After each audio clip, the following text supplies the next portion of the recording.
Our next speaker is what we've been waiting for, I think, after hearing about the problems of censorship and self-censorship, after hearing so strongly about the problems of employment, we now have a man who runs the newsroom, I'll say, at the Toronto Star, who deals with those kinds of problems. And here we have Donovan Vincent. Thank you. Thank you.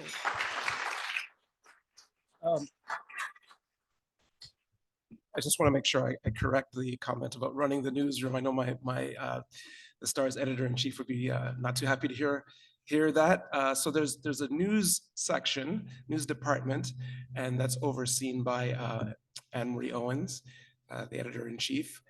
And my role, oh, sorry about that. Should I maybe just pull the mic out, or what should I do? Yeah, because it's kind of, I'm bending over a bit. That's the only problem. Can I pull this out? Yeah, let me just pull this out.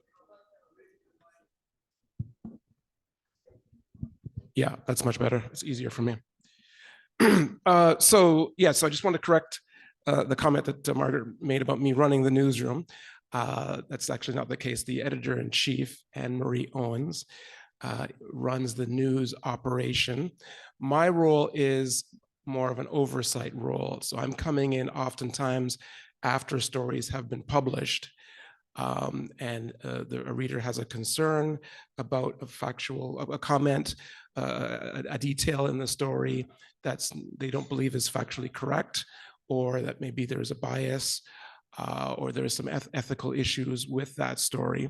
So I'll hear from readers through oftentimes emails, telephone calls, and they will raise their concerns. I'll look at the complaint. I will talk to the writer, reporter, whoever wrote the article in question, and we'll have a conversation and determine, again, speaking to the complainant as well, doing a lot of my own research. In addition to that, I have an associate, Maithili Panchalingam. Two of us will work together often very closely, and we'll research these complaints and determine whether or not they have merit. And in cases where there is a mistake that's been determined, we'll run a correction. We have the online, our website, so the correction may run at the end of the article or opinion, op-ed or the editorial, whatever the case may be, sports story, entertainment story, or maybe a photograph. And then we'll also run oftentimes a correction in the print version as well of the newspaper. So that's one of my tasks. And just so you know, my role is, as I said, public editor, and I report to Jordan Bitov, who is the owner of the Toronto Star, of Tour Star, and he is the publisher. So he is my boss. So he's the person that I answer to. My role is an oversight role, as I said, and I'm considered to be independent from the newsroom. I don't work, as I said earlier, the news editor is in charge of developing stories, overseeing stories, making sure the stories are properly edited and the headlines and all of that stuff. And then, as I said, I only come in after the fact if there's a problem with the story or the editorial or picture or what have you. So basically, I just want to explain to you that public editors, standards editor, ombudsman, those are different positions, titles that my colleague at the Globe and Mail, Sandra Martin, is the standards editor, and Jack Nagler at the CBC is the ombudsman. There aren't many of us in Canada. I think there's only the three of us in terms of mainstream media outlets. And in the States, there are a few, and in Europe and other parts of the world, but it's a shrinking population. A lot of outlets have gotten rid of their public editors for cost-cutting measures, but I think that's a mistake, and I'll get into kind of why I say that. So there's quite a few, as I said, news organizations that have done away with this position, this oversight role, and organizations are doing this at their peril, I would argue, because the job has many tangible benefits, including playing a key part in connecting with readers and giving them a voice. I know that I hear from a lot of readers, probably get about 1,000 emails, phone calls a month. Of course, I can't answer all of those questions and concerns, but we do get a lot of feedback from readers and the general public about what we produce. And I think that having the position of public editor is very important in terms of hearing those concerns, making those connections, and basically building that trust, that bond with our readers. Oftentimes readers tell us that they're longtime subscribers, and that's to the online entity as well as the print version. And they feel a strong sense of comfort, familiarity with, and loyalty to our values. You guys probably know the Toronto Star, liberal newspaper. You know, the principles that sort of are foundational to the Star are based on a gentleman by the name of Joseph E. Atkinson, the original publisher, founder of the newspaper. And he believed in things like, you know, having a strong central government. He believed in fighting for the rights of marginalized people and less fortunate people. He believed in democracy, lots and lots of principles. Anyway, our newspaper is basically, you know, geared towards those values still to this day. And so you will see a lot of our, I mean, you know, we try to, especially in our op-eds, present a lot of different viewpoints that might not necessarily fall into Joseph E. Atkinson's view of the world, but basically, you know, that is the positioning of our columns and our features and our news stories, a liberal viewpoint, and that's our brand, and we've been pretty successful in terms of having folks buy into our brand, and we're very proud of that. But there's a growing cynicism. The previous speaker spoke about that, and that's something that I've had to grapple with. When I first came into my job, I talked about, and that was about 2 years ago, I said that my position is pivotal in terms of helping dispel reader cynicism about what we publish. And I said that doing that, dispelling that cynicism, is integral to the survival of the Star and to news outlets. And a lot of social forces are feeding that cynicism of distrust of the mainstream news and information outlets in Canada in general. I wrote a column a while back about a report that was written by the Reuters Institute for the Study of Journalism, and it painted a disquieting picture of the relationship between news organizations like the Toronto Star and readers and the general public. The Canadian segment of that report is the digital news report, and this is Reuters Institute's annual international study on the consumption of attitudes towards news. And it contains the statistic that I was familiar with, but it was still jarring to read it. And it said that only 40% of Canadians said they trust most of the news they consume most of the time. And that's down from an abysmal 42% the previous year.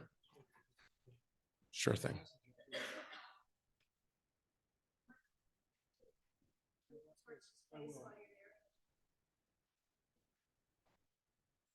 Should I stand over maybe a bit more? Yeah. I can't see the cursor. Yeah, it's there.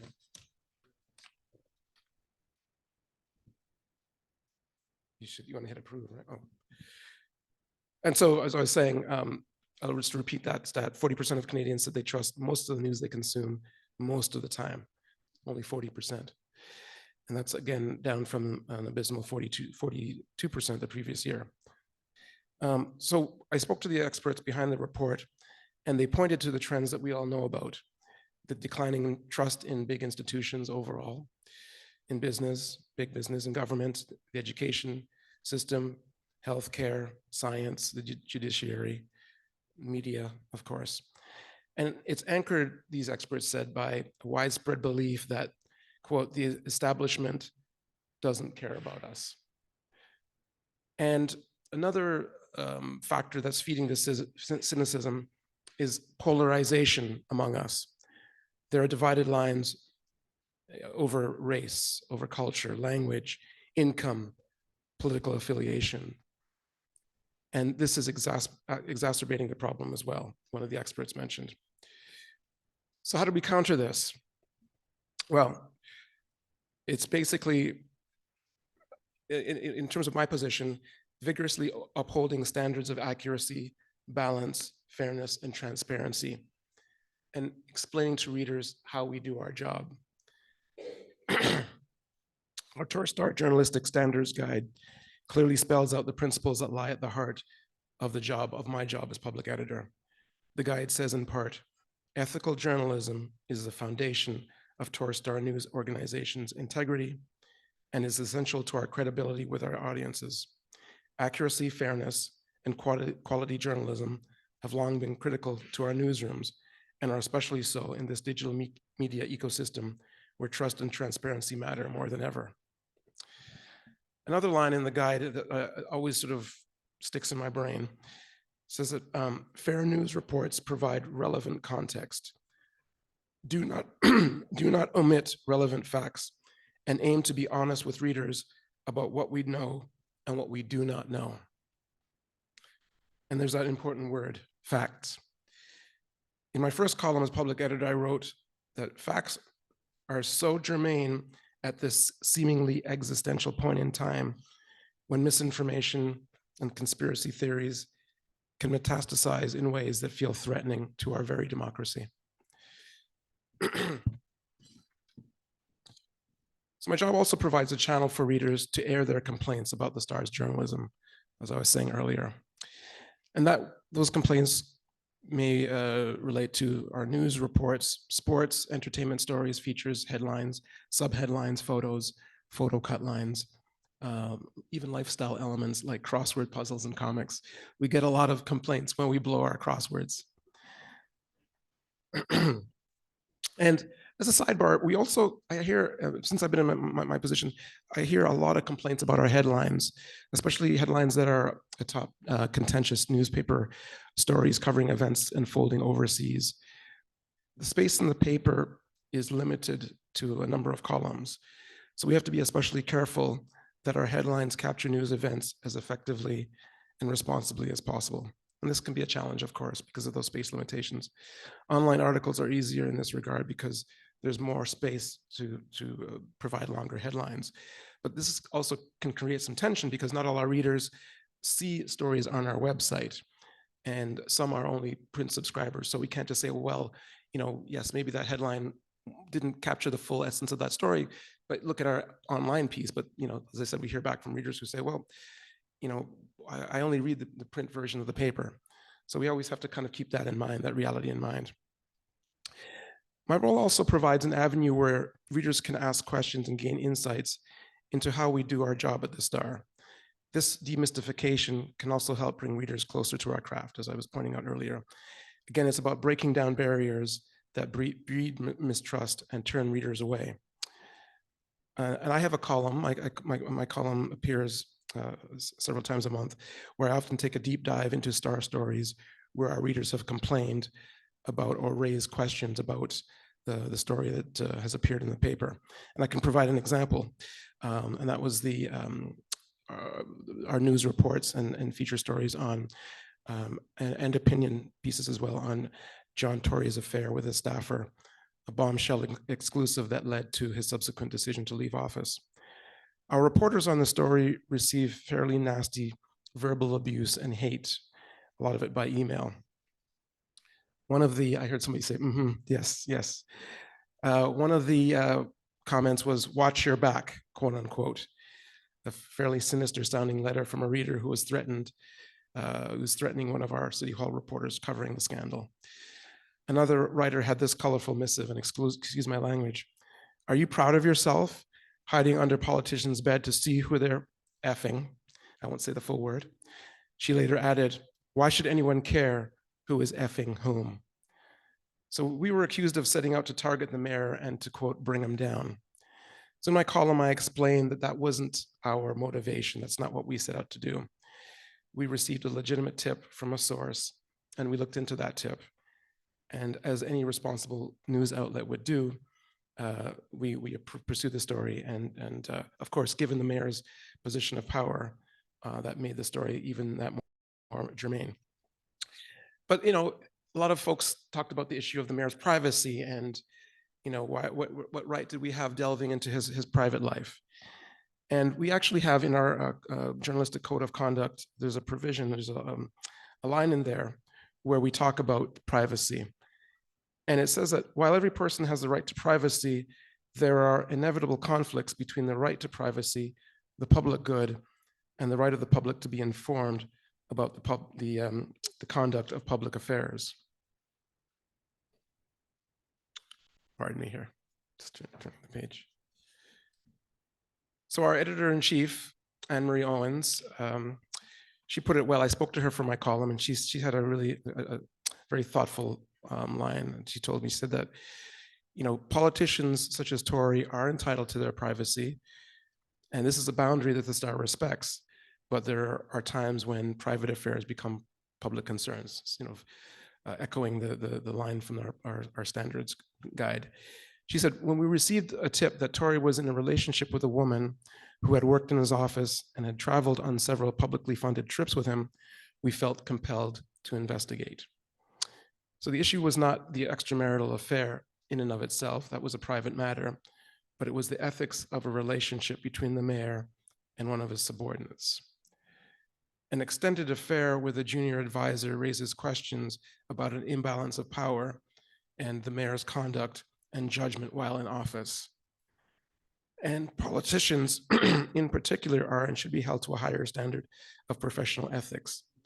And council, the city councils, they have a code of conduct as well that calls on members of council to perform their duties and arrange their private affairs in a manner that promotes public confidence and bears close public scrutiny. And so when the mayor stepped down, he actually talked about that. He talked about how he had let the public down. He talked about the fact that he did have a higher standard to adhere to, and he took the step on his own. We didn't prompt him to step down. He took that step on his own to step aside. And so a few other points. We had some questions about, well, why didn't we name the young woman that was involved in the scandal with the mayor? And we took the position that she was not a public figure. She was not an important, she didn't have the public role of being, you know, the mayor of Canada, you know, 2.8 million people in the city of Toronto. And so we felt that it wasn't her, we wasn't incumbent upon us to name her. And, you know, at that time, of course, there was, I remember a forum poll where they spoke to Torontonians, and people were kind of divided about whether or not the mayor should have stepped down. But again, we never advocated for him to step down. But in my column, I said that I think his decision was the right one because of those ethical requirements that he had in the job. So I get to help explain important ethical fairness-related matters like this in my column to readers directly when they email me or when I speak to them on the telephone, as I said before. My experience as a former reporter for the Star for many years gives me a lot of credibility in the newsroom as public editor. And that's probably because I know what it's like to make mistakes. You know, as a reporter, and I remember making mistakes. I didn't make a lot of mistakes, I'd like to say, but when I did, I remember feeling embarrassed. You feel like you've let the Star down. You kick yourself, you feel guilty, you're angry, all of these very complicated emotions that you feel as a writer, as a journalist. But my approach was always to own up to my errors and to reach out to my editors and try to fix the story and get a correction note written. And I sort of brought that position, that point of view to this job as public editor. And I know that it's been difficult for some folks when they make mistakes, that when I have to reach out to them, when I reach out to reporters, columnists, freelancers, it's sometimes a very, very difficult conversation because, you know, sometimes they will get defensive and they it's human nature. We don't want to admit our mistakes. I remember one senior columnist telling me that an error note at the bottom of his column would ruin the column. It would ruin the article. Use that word, ruin, or spoiled or ruin, one of those words. I told him I don't agree with that assessment. If you look at the best news organizations in the world, and I consider the Star among them, but you look at the Guardian, Washington Post, New York Times, all of these great publications, they have corrections and clarifications all the time. And you don't look at that article and think, oh, well, this article was lacking. They're just pointing out that there was an error made, and they want to make that article as best product as they can. And that oftentimes requires a clarification or a correction. And so why shouldn't the Star be among those publications that do that? I think I've played a small role in changing the mindset of many of the journalists at the Star in this regard. I think that when I first came into the job, I did see, as I said, that defensiveness, and a couple of times there was some pretty sharp tension when I had to deal with a journalist that made a mistake. But now nearly 2 years in, I'm seeing a lot of folks who are actually coming to me, and because they know that it's going to be a judgment-free conversation. It's not going to be about pointing fingers or laying blame or being aggressive. It's going to be, let's get this, how do we address this matter as quickly as we can? And I think that's what our readers want as well. They don't, when readers point out errors to us, they don't do so in a manner that is, oh, haha, it's a gotcha moment, trying to make the Star look stupid. Oftentimes it's folks who are experts in their respective fields, whether it's government or policing, education, science, health, business, what have you. And they love the Star, they respect the Star, but they'll see something and it kind of just irks them. And they want to have that situation, they want to have that error fixed. Now, it's not always a mistake that's been made. Sometimes there's a misinterpretation on the part of the reader, and they've misconstrued a point or whatever, or they just have their facts wrong, and so basically I will sort of point that out. But oftentimes it's folks who just see something that's wrong, and they just generally are coming at it from the point of view of wanting to see that error fixed. And so again, this is part of what I try to explain to the journalists of the Star. And I think I wrote this in one of my columns. I said that correcting the record, it's about correcting the record and moving on when there's an error. It's about maintaining that sacred bond, that trust with other readers. It's one of the ways I'm convinced that we will stay relevant in this environment of declining trust that I talked about earlier.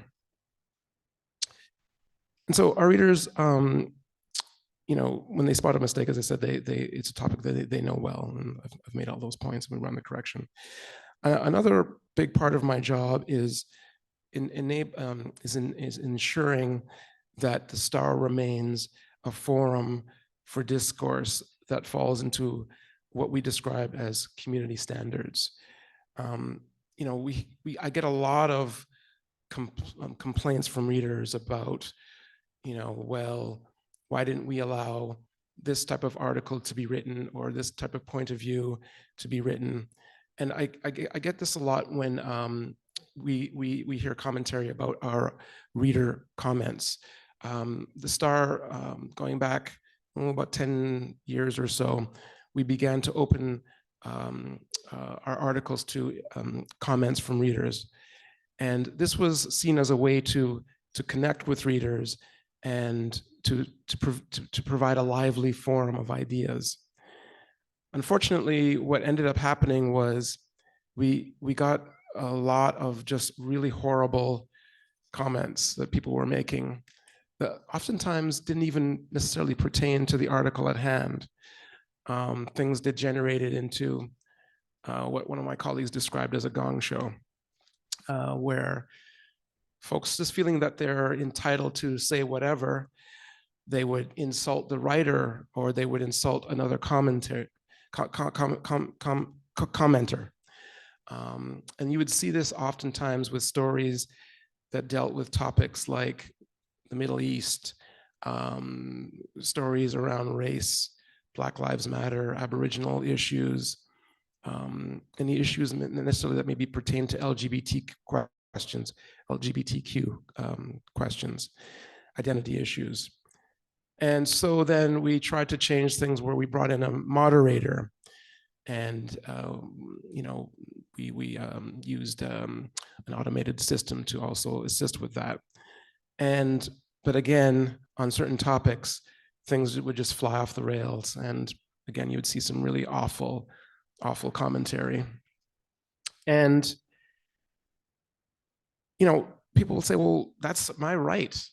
I should be allowed to say this stuff. This is my rights under the charter. I should be able to say whatever I want. And that's not necessarily the case at the Toronto Star. That isn't the case, in fact. You have other social media platforms, Twitter and TikTok and YouTube and Instagram. And, I often, I'm on Twitter, and I often look at YouTube, and, I have young sons who are on TikTok and Instagram. And sometimes you look at where things are going in terms of the imagery and what people are saying on those platforms. And I mean, not all of it, some of it is useful, but oftentimes it's really what I would consider pretty base content, especially with Twitter. Yes, I'm not a huge fan of Elon Musk. When he took over Twitter, you saw a horrible decline in terms of the standards of the content on that platform. Things that would have been, moderated out prior to him taking over. I mean, now if you look on Twitter, I'll just say that you can see people being injured, assaulted. There's people being killed on Twitter, literally, drowning, all this horrible stuff. And I think, well, what is the benefit of that? I mean, I guess someone somewhere finds this useful, but to me, that kind of stuff, that kind of content has no place in the Toronto Star. And so when I wrote a column recently about our decision to close commenting on our Middle East content. And again, the reason we did that was because of the awful, anti-Jewish comments, the Islamophobic remarks that were oftentimes being made by people. And we couldn't keep up our moderating system. We just couldn't keep up with the overflow of this ugliness. And so we decided to close the commenting. And I got a lot of criticism about that. And so I wrote a column and explained our decision. And one of the points that I made in that column was that the awful commentary violates our community standards, that we do have standards as a newspaper. We do have certain, and we have a code of conduct that is online that you can read for yourself, and that talks about what is acceptable in our newspaper. And we didn't just come about that on our own. We get a lot of feedback from our readers. Our readers tell us that these are the things that they just don't want to see when they read the Toronto Star. They want the Star to be a forum where there is intelligent commentary, thoughtful commentary. It isn't about put downs and denigrating people and this awful stuff that you can see on social media. And so that's the benchmark that we use for our commenting. And I said in my column that our readers have spoken loudly, and they've told us that that's what they expect from the Star. And as I said, that's the benchmark we use. And I also said that commenting of the offensive kind, of the nature that violates these standards, is not a privilege, as I find some readers have misperceived in their emails and their comments to me. It's not a privilege at all. So these are just a few of the issues that I deal with in my job. And again, as I said, I want to underline that it's about trying to mitigate that cynicism and develop that trust, and to be transparent and to be accountable. Those are the foundational aspects of my job. And that's what I try to accomplish every single day. And those values, it's not, I'm not just in the position, oh, well, you know, I'm in this management position, it's fairly prominent and whoopee for me. I actually do believe in those values. It's very much, those values are very much about how I was raised. My parents, you know, immigrants from the Caribbean, settled in Great Britain, and we traveled here by steamship. I won't say when to date myself, but I'm sure you guys can guess.